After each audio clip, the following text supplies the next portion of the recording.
तुर्की और चाइना ने कश्मीर के हवाले से बात क्या की, भारत रोना शुरू कर दिया। जी नाज़रीन ग्रामी, तुर्की के सदर तैयब एर्दोगान ने खड़े होकर यूनाइटेड नेशन के अंदर इस बात का ऐलान किया था कि हमें यहूदियों और जितने भी मुसलमानों के साथ जुल्म हो रहा है उसके खिलाफ आवाज उठाना होगी। आपको यह बताते चलें कि इमरान खान के हाथ में हाथ डालकर तैयब एर्दोगान ने इस बात का ऐलान किया है कि दुनिया की कोई ताकत कश्मीरियों को उनकी मर्जी के मुताबिक जीने से नहीं रोक सकता। लिहाजा ये तमाम तर सिनेरियो देखते हुए भारत को तकलीफ होना शुरू हो गई है और भारत ने तुर्की के खिलाफ एक बहुत बड़ा प्रोपेगेंडा अख्तियार किया है। अभी 48 घंटे हुए हैं कि यूनाइटेड नेशन की तमाम मीटिंग खत्म हुई है और भारतीय वजीर आजम नरेंद्र मोदी ने तुर्की के सबसे बड़े दुश्मन आर्मीनिया, साइप्रस और ग्रीस के साथ हर तरह के ताल्लुकात बढ़ाने के लिए ऐलान कर दिया है। आपको बताते चलें कि पहले चाइना और भारत की टसल तो थी ही, क्योंकि ये आपस में नेबरिंग कंट्री है और चाइना ने मुख्तलिफ वक्त में पाकिस्तान की मदद करके अपने असली और खलूस वाला दोस्त होने का सबूत दे दिया है। और साथ ही हमारा दूर बैठा दोस्त तुर्की ने भी पाकिस्तान का साथ देकर हम पर बहुत बड़ा एहसान किया है, मुसलमानों पर बहुत बड़ा एहसान किया है। बहरहाल मुसलमानों की इस कोलैबोरेशन को देखते हुए भारत ने साइप्रस, ग्रीस और आर्मीनिया, जो कि तुर्की के बहुत बड़े दुश्मन हैं, जो कि हर वक्त आपस में लड़ाई करने के लिए, तुर्की के ऊपर हमला करने के लिए तैयार रहते हैं, मोदी ने उन तमाम तर मुमालिक के सरबराहान से मुलाकात करके हर तरह की मदद फराहम करने का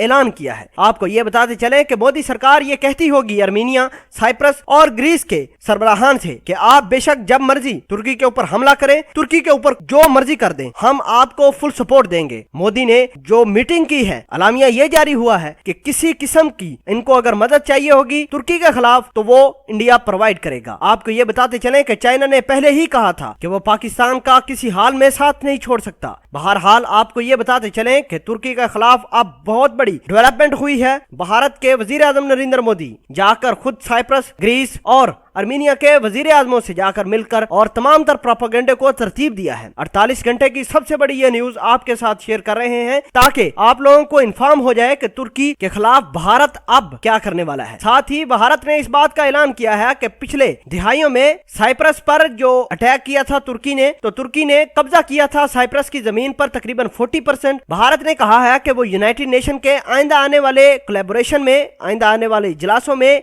साइप्रस की जगह के हवाले से बातचीत करेगा, मामलात भी उठाएगा और दुनिया को बताएगा कि किस तरह तुर्की ने साइप्रस की 40% हिस्सा अपने कब्जे में लेकर तुर्की इन छोटे ममालिक को डराता है। आपको ये बताते चलें कि बहुत बड़ी डेवलपमेंट पूरी दुनिया के सामने आई है कि तुर्की के खिलाफ एक बहुत बड़ा भारत ने इकदाम उठाया है। एक तो इनको वेपनरी सपोर्ट दी जाएगी, दूसरी साइप्रस की जगह पर जो तुर्की ने कब्जा किया हुआ है दिहाइयों से, तकरीबन 40% ये इलाका है। जब साइप्रस ने अटैक किया था तुर्की के ऊपर तो तुर्की ने जवाबी कार्रवाई में उनकी 40% हिस्सा अपने कब्जे में करके अपनी जगह बना ली थी। भारत उस मामले को भी उठाने के लिए यूनाइटेड नेशन में बेताब बैठा हुआ है। अब तुर्की को यह चाहिए कि जिस तरह उन्होंने कश्मीर का मुकदमा लड़ा है, इस तरह वो अपना मुकदमा और अपनी पोजीशन वाज़ेह करे ताकि भारत और ये हिंदुओं को पता चल जाए कि मुसलमानों की ताकत और जो हमारे रहबरे इस्लाम और रहबरे मुस्लिम है जनाब तैयब एर्दोगान, उनकी ताकत का पूरी दुनिया को पता चल जाए कि भारतीय इनके सामने और उनके खिलाफ कुछ भी नहीं कर सकते। जी नाज़रीन ग्रामी, तैयब एर्दोगान हमारी शान, हमारे माथे का जुमर है। अल्लाह पाक तैयब एर्दोगान की